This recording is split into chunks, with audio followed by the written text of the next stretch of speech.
But overall, this is a kid who was drafted in the 5th round. So let's rank him based on what most 5th round quarterbacks would do. Let's keep things in its proper perspective. This is not a 1st round quarterback. He wasn't Caleb Williams, okay? He wasn't. And that's the point, Rodney. Let's keep it in perspective, right? And in perspective, he does not deserve to be there.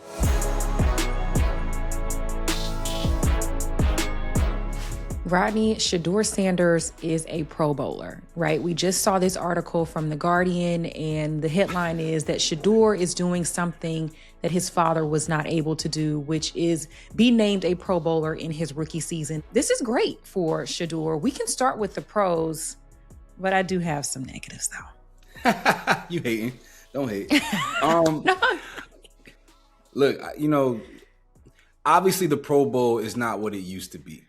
And to be included in it is no longer the honor that it once was. With that said, Shedeur's presence in it may make it something that people actually want to watch because he is the LaMelo Ball of the NFL. And I say that from a standpoint of like people are just invested in watching this person on the court. And maybe some of that has waned for LaMelo over the years since he's always injured or whatever. But early on, you'll recall, LaMelo was an all-star. And, he had decent numbers, but it was because fans voted him in. Fans wanted to see him play. And I think that's predominantly why Shedeur Sanders is in this game as well. The Pro Bowl is voted on by players, coaches, and fans. And so he more than likely got an overwhelming amount of votes from the fan population, which put him in the game, which is dope for him. It solidifies his brand. People like him. Yes. Like everything that you just said is what I was gonna say, that nobody really cares about a Pro Bowl nod anymore because it doesn't mean anything really. Like if you want to have a postseason honor, you want the All-Pro nod, not the Pro Bowl, unfortunately, which kind of sucks because nobody's really taking these games seriously. And we talk about the NBA one all the time, but it's very similar. Listen, I'm not trying to sound like a hater. But sometimes you can't help it. Because I like Shedeur. I really do. But I think it's like when you see fans on social media, like, we told y'all he's him. Y'all are the reason why he's there, right? And I think that the reason why maybe the players aren't taking it seriously is because there were quarterbacks that were better. Trevor Lawrence. Hell, you could have even put CJ Stroud in there coming out of the AFC. Like NFL.com has a ranking of all of the quarterbacks this season, and Shedeur was at 31. He wasn't last. Justin Fields was the only quarterback under him. Okay, let me just freeze your conversation right there.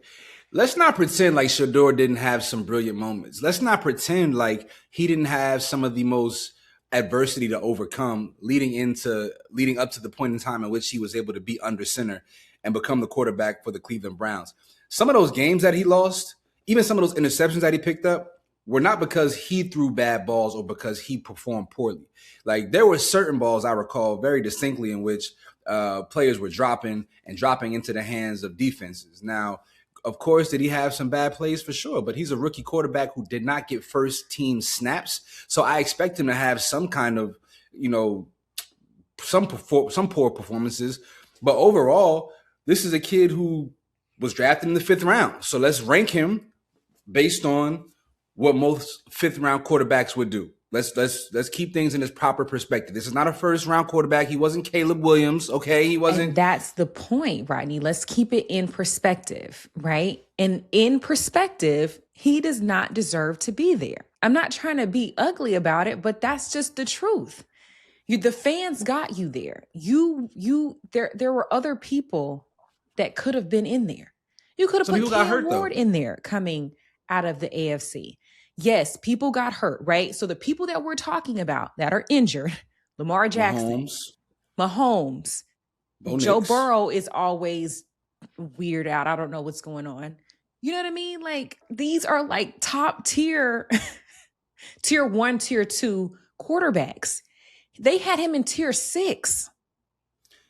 Listen, it's such a catch-22. I can see both sides of it, right? I can see that obviously Pro Bowl numbers, viewership is low. The NFL, at least, they're getting better than the NBA. The NFL, at least, is trying to do everything in their power to make people want to watch the Pro Bowl games. It's not a regular game anymore. It's flag football. They have all these other little events, throughout this little weekend that they do, right? And I get it. You want somebody like Shedeur. Is he going to get significant playing time? I'm not sure. But you want somebody like that because of the numbers that he brings. But you're making this be a popularity contest and players don't care about it anymore. I don't think there's much incentive that's based on people's contracts based on them making the Pro Bowl. This is not all pro. So whatever, like it's a fun thing. The NFL by and large is a very serious entity. So you have a weekend where, some people are playing around in the name of football. I think it's healthy for the sport overall. And I think Shedeur's inclusion is healthy to continue to garner the eyeballs of the younger demographic because he's Gen Z culture. He's young culture, right? So they're fanatical about him to a degree.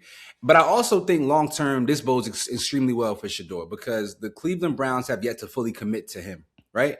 So you get around other players around the league and they get to see who you actually are. They get to see your personality for real, not just through the media and through the local media who obviously had to report on the fact that the Cleveland Browns didn't want you. This is none of the negativity that he had to overcome while in Cleveland. So guys get a chance to be around him, see how he really feels to them. And then down the line, maybe even within the next year or two, once the Cleveland Browns fully get rid of him. I kind of anticipate that unless he comes out next year and balls stupid. Like there'll be some guys who campaign and opine for him to be a part of their organization. This is like, kind of the Olympic thing. Like people form relationships and whatnot when they're not in full team mode, and it can create opportunities for somebody down the line. So I'm interested to see if that's the case for Shedeur. Yeah, I mean, and honestly, Cleveland can't even secure a head coach. Like how many guys have went into that interview and said, yeah, I'm good. I'll go take a coordinator position before I be the head coach of the Cleveland Browns. It's crazy. That is crazy. So like that's the first order of business is that they got to get a head coach in there. And then that head coach then has to believe in him when we know that Cleveland, I believe, has a top 10 pick. And I'm sure they're probably going to use that pick to get another quarterback. No way. They can't do that. They can't and they won't do that. Rodney, are you looking at these mock drafts? I'm not worried about the mock draft. There's no chance in hell the Cleveland Browns take a quarterback in the first round of the NFL draft this year. There's no way. If there's somebody that they really believe in available, I see them doing that. This quarterback class isn't even good enough for that. I know, but I'm just like, we know that their owner, Haslam, is not bought in on the quarterbacks. He was bought in on Deshaun now, but he's not been bought in on anybody else. They still have their general manager, Andrew Berry. He did like Shedeur, but he's not the owner of the team. And then you got to see what the head coach wants. He has to get a head coach in there that is going to come in and say, either I'm going to work with the quarterbacks that I have, or I want to start fresh with a new quarterback, especially if it's an offensive-minded head coach. But you can't even get somebody that wants to come and coach there. Is Justin Jefferson in the Pro Bowl? No. The last time was 2024. That's wild. Wow. I could see a scenario in which Shedeur ends up in a Minnesota Vikings uniform. Something about that makes sense to me. But see, Minnesota, I think they're all in on McCarthy for now.